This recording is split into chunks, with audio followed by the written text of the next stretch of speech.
और ढेर सारे लोग और हैं जो देश भर में आज के दिन जो परसों हरकत हुई है उसका विरोध कर रहे हैं। आपकी ये छोटी सभा विश्वविद्यालय के दरवाजे पर बीएचयू को भी हिस्सेदार बना देती है। मैं बीएचयू के अध्यापक अध्यापिकाओं और छात्र छात्राओं से कहना चाहूँगा कि आपके पड़ोस में यहाँ से 8 किलोमीटर दूर एक अत्याचार हो रहा है जो नादिर शाह ने किया,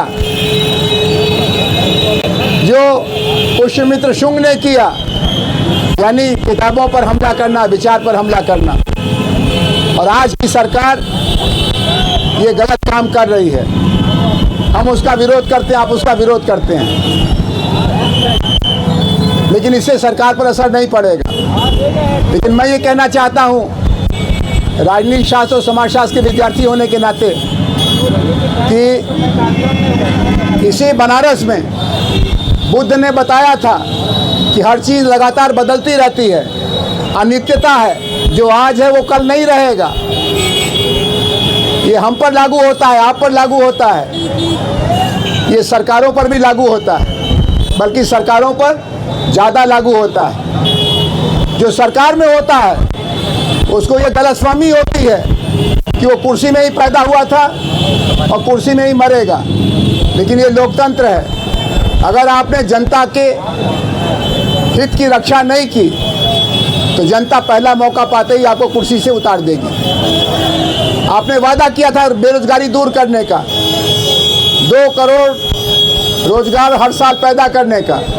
आज इन लड़के लड़कियों से पूछ लीजिए, पिछले 9 साल में 18 करोड़ रोजगार आया कि नहीं आया? नहीं आया तो वादा टूट गया। फिर ये लड़के लड़कियां क्या करेंगे? वादा खिलाफी करने वाले को कुर्सी से हटाएंगे। आपने कहा था कि महंगाई रोकेंगे।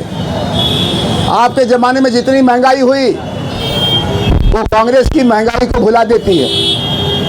हर घर में आज महंगाई को लेकर के एक डर पैदा हुआ है और हर घर में एक लाचारी का भाव है।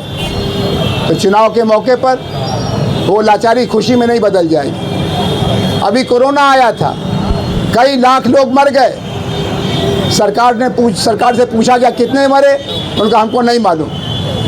मणिकर्णिका घाट को मालूम था, हरिश्चंद्र घाट को मालूम था, गंगा में लाशें तैरने लगी, सरकार को नहीं मालूम था।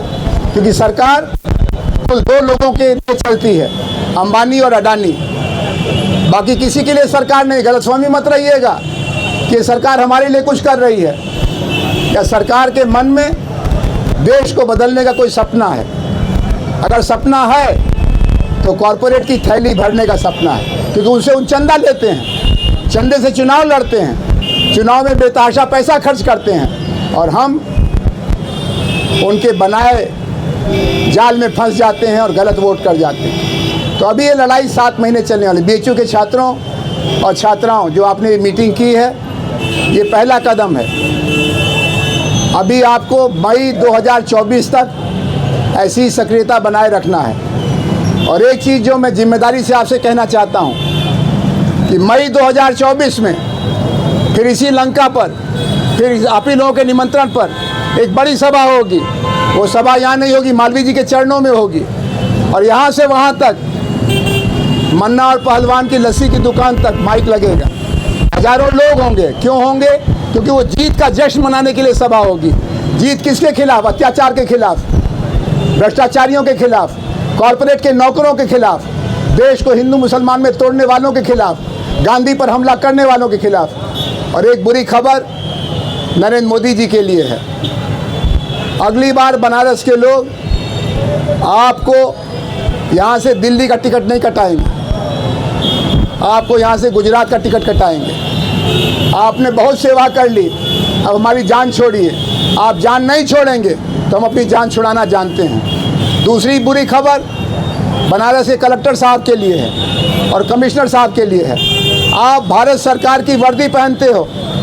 भारत की जनता हमारे जैसे लोगों से जो पैसा टैक्स में लेते हो, उससे तुम्हारी तनख्वाह, तुम्हारी गाड़ी का पेट्रोल, तुम्हारी ड्राइवर की तनख्वाह, तुम्हारी शान शौकत का इंतज़ाम होता है। और तुम इस समय भारतीय जनता पार्टी के कार्यकर्ता की तरह से काम कर रहे हो। पार्टी वर्कर की तरह से काम करने वालों का क्या हाल होता है, ये इमरजेंसी के ज़माने में जिन्होंने संजय गांधी की नौकरी की है उसको पूछ लीजिएगा। जांच बैठी थी शाह कमीशन और बड़े बड़ों को बेपर्दा किया गया था। तो कमिश्नर साहब और कलेक्टर साहब 7.5 महीने के बाद आपको एक नोटिस भारत सरकार की तरफ से मिलेगी कि आपने गांधी विद्या संस्थान और सर्व सेवा संघ की इमारत पर बुलडोजर क्यों चलाया। करोड़ों रुपए की किताबें जिनको पढ़ करके हिंदुस्तान रोशनी पाता है, विद्या साधना होती है।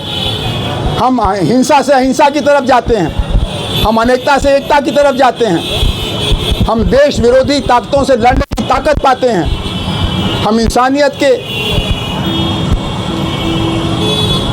आदर्श को अपनाते हैं। उन किताबों को तुमने फेंक दिया सड़कों पर, चौराहों पर और बिल्डिंग पर बुलडोजर चला दिया। ये क्या आतंकवादियों का अड्डा था या तस्करों का अड्डा था या काले धन के लोगों का इंतजाम होता था या देश को सांप्रदायिकता की आग में जलाने का काम होता था? इनमें से कुछ नहीं होता था। अगर उत्तर प्रदेश के मुख्यमंत्री के पास फुर्सत है तो उनको हम बता सकते हैं कि कौन से घर हैं बनारस से लेकर नोएडा तक जो काले धन से बने हैं, उन पर बुलडोजर चलाने की हिम्मत हो तो कर दो।